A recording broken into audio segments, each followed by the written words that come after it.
पनीर अंडा की सब्जी। सत्यनारायण रामपुर गांव में सड़क के किनारे रहा करता था।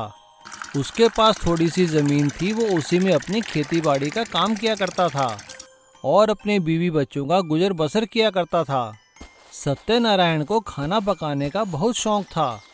वो खाली समय में अपने घर की रसोई में तरह तरह के व्यंजन बनाया करता था और अपने दोस्तों को बुला बुला कर खिलाया करता था। उसकी इस आदत से उसकी बीवी बहुत परेशान थी। एक दिन उसकी बीवी कमला ने उससे कहा, देखो जी, बहुत हुआ, सारी रसोई खराब कर दी। अगर अपने दोस्तों को पका पका के खिलाने का इतना ही शौक है तो दूसरी रसोई बना लो, मेरी रसोई में हाथ मत लगाना। ठीक है भगवान, नाराज क्यों होती हो? मैं आज ही घर के दूसरे कोने पर एक रसोई बना लूंगा। और सत्यनारायण अपने घर के दूसरे कोने पर सड़क के किनारे एक कच्ची रसोई बना लेता है और वहीं पर अपने दोस्तों के साथ तरह तरह के व्यंजन बनाकर उन्हें खिलाने लगता है। अरे वाह भाई सत्यनारायण, मजा आ गया। आज तो कद्दू की सब्जी और पूरी खाकर दिल खुश हो गया। हाँ भाई सत्यनारायण, रायते का तो जवाब ही नहीं। अब भाई दोस्त हो तो तुम्हारे जैसा। हाँ हाँ, खाओ खाओ दोस्तों, खाओ, जी भरकर खाओ। देखना एक दिन मेरा ये बना हुआ खाना पूरे गांव का नाम रोशन करेगा। तभी उसकी बीवी आकर उससे कहती है, हाँ हाँ, गांव का नाम रोशन करेगा ऐसा तो पता नहीं, मगर घर में तो कंगाली आ ही जाएगी। लाला आया था, राशन के पैसे मांग रहा था, जाओ देकर आओ उसे सारी कमाई। हाँ हाँ कमला, देता हूँ जाकर। इतना गुस्से क्यों हो रही हो? कमला को गुस्से में देखकर सत्यनारायण के सारे दोस्त वहाँ से भाग जाते हैं और सत्यनारायण भी चुपचाप जाकर गांव में राशन के पैसे देकर आता है। एक दिन ऐसे ही सत्यनारायण को एक नई सब्जी बनाने की सूझी। उसने पनीर और अंडे की बहुत स्वादिष्ट सब्जी बनाई जिसकी खुशबू चारों ओर फैलने लगी। इससे पहले कि उसके दोस्त वहां आते, तभी उसने देखा कि एक आदमी वहां पर चला आ रहा था। सत्यनारायण ने उससे पूछा, अरे कौन है आप और यहाँ कैसे चले आ रहे हैं? नमस्कार भाई साहब, मैं असल में सेठ जी का ड्राइवर हूँ। हमारी गाड़ी यहाँ पर ख़राब हो गई है, बस भूख लगी थी और खाने की खुशबू यहाँ तक खींच लाई। अच्छा ऐसी बात है। अरे तो भाई बुलाइए अपने सेठ जी को और आप भी खाना खाइए और आपके सेठ जी भी। वो आदमी जाकर अपने सेठ को बुलाकर लाता है और सत्यनारायण बड़े ही प्यार से उन दोनों को खाना खिलाता है। खाना खाने के बाद सेठ सत्यनारायण से कहता है, भाई बड़ा स्वाद खाना बनाते हो तुम, कहाँ से सीखा है तुमने? अरे साहब, सीखना कहाँ से, बस ये तो शौक है मेरा। भाई देखो, मेरे शहर में बहुत बड़े होटल हैं और ऐसा स्वाद खाना तो मैंने आज तक कभी नहीं खाया। अगर तुम चाहो तो मेरे होटल में खाना बनाने का काम कर सकते हो, काफ़ी अच्छे पैसे मिलेंगे तुम्हें। सत्यनारायण उन सेठ की बात सुनकर बहुत खुश हो जाता है और उनसे हाँ कर देता है। सेठ जाते हुए अपना कार्ड उन्हें देकर जाते हैं और शहर आने के लिए कहते हैं। सत्यनारायण अगले ही दिन शहर जाकर सेठ से मिलता है और सेठ उसे सच में खाना बनाने के लिए रख लेता है। और इस तरह सत्यनारायण की बनाई हुई पनीर अंडे की सब्जी ने उसका भाग्य ही बदल दिया और अब वो होटल में चीफ शेफ बन गया था और काफ़ी अच्छे पैसे कमा रहा था। अब वो और उसका परिवार शहर में खुशी खुशी रहने लगा, लेकिन उसने कभी कभी गांव आकर लोगों को खाना खिलाना नहीं छोड़ा था। रात का सूरज। चंद्रपुर पहाड़ी की तलहटी के नीचे बसा एक बहुत ही खूबसूरत गांव था। वहाँ के लोग बहुत ही मेहनती किसान थे और अपने खेतों में दिन रात काम किया करते थे। चंद्रपुर के लोग मेहनती होने के साथ साथ बहुत ही धार्मिक प्रवृत्ति के भी थे। वे लोग गांव के मंदिर में नित्य नियम से पूजा किया करते थे ताकि उनकी फसलें बहुत अच्छी हों। सब कुछ सही चल रहा था, लेकिन एक दिन अचानक गांव के पंडित ने गांव वालों से कहा, अरे गांव वालों, देखो मैं तुम्हें एक सलाह देता हूँ कि तुम लोग आज से सूर्य देवता की पूजा अर्चना शुरू करो, क्योंकि सूर्य देव ही हैं जो हमें रोशनी देते हैं। जी पंडित जी, हम ऐसा ही करेंगे।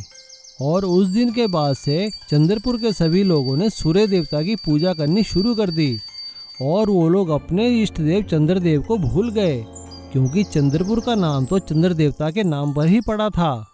पूरे गांव में अपनी अधिक पूजा होती देखकर ऊपर आकाश में सूर्यदेव बहुत ही प्रसन्न हो गए और अपनी पूजा ना होती देखकर चंद्रपुर से चंद्र देवता नाराज हो गए।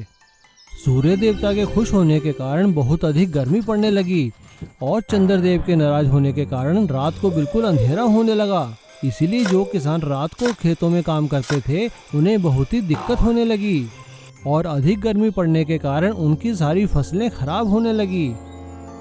ये देखकर सभी गांव वाले बहुत परेशान हो गए।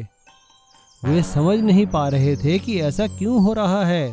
हे प्रभु, ये क्या अनहोनी है। हमारी फसलें तो अच्छी होने की जगह और ही खराब हो रही है। हाँ भैया, मैं भी यही सोच रहा हूँ।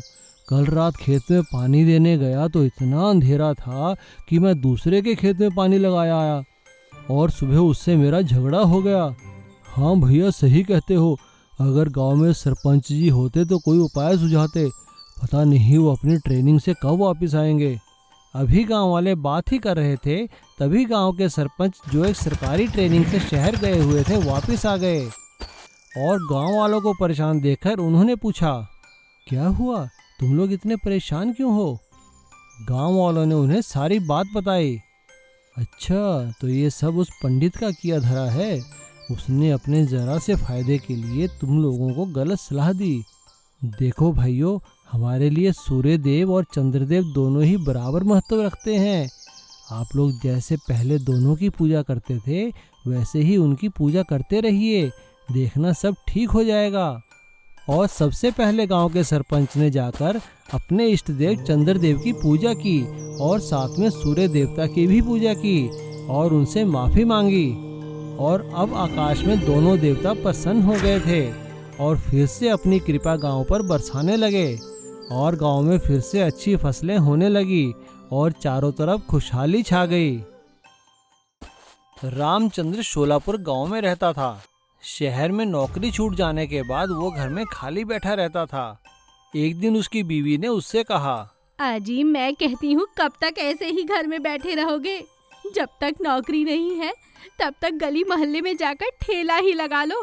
रामचंद्र को अपनी बीवी का आइडिया अच्छा लगा और अगले ही दिन से उसने साइकिल पर खाने पीने का सामान रखने का जुगाड़ बना लिया और अच्छे से छोले कुलचे बनाकर ले जाकर गाँव में बेचने लगा। छोले कुलचे ले लो, गर्मा गर्म छोले कुलचे ले लो, स्वादिष्ट मसाले वाले छोले कुलचे ले लो।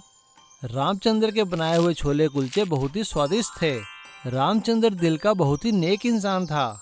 उसके बाद थोड़े से ही छोले कुलचे बाकी बचे थे। तभी उसकी नज़र एक कोने पर भूखे बैठे बच्चों पर पड़ी और उसने अपने बाकी सारे छोले कुलचे उन बच्चों को खिला दिए और घर वापस आ गया तो उसने देखा कि उससे कोई फायदा नहीं हुआ था, क्योंकि उसने आधे छोले कुलचे तो मुफ्त में बच्चों को खिला दिए थे। ये देखकर उसकी बीवी उस पर बहुत गुस्सा हुई। हाय राम, बड़े आए दानवीर करण, 4 पैसे कमाए नहीं कि सब कुछ बांट कर आ गए। तुमने जरा भी नहीं सोचा? अरे कोई बात नहीं विमला, भूखे बच्चे थे, खिला दिए तो क्या हुआ। अगले दिन रामचंद्र ने बहुत ही स्वादिष्ट बर्गर बनाए और उन्हें बेचने शहर के लिए निकल पड़ा। बर्गर ले लो, स्वादिष्ट बर्गर ले लो। रामचंद्र के बनाए बर्गर भी बहुत ही स्वादिष्ट थे और वो भी हाथों हाथ बिकने लगे। लेकिन अभी उसके आधे ही बर्गर बिके थे तभी उसे एक साधु दिखाई दिए। साधु ने आकर रामचंद्र से कहा, बेटा बहुत भूख लगी है, कुछ खाने को दोगे क्या?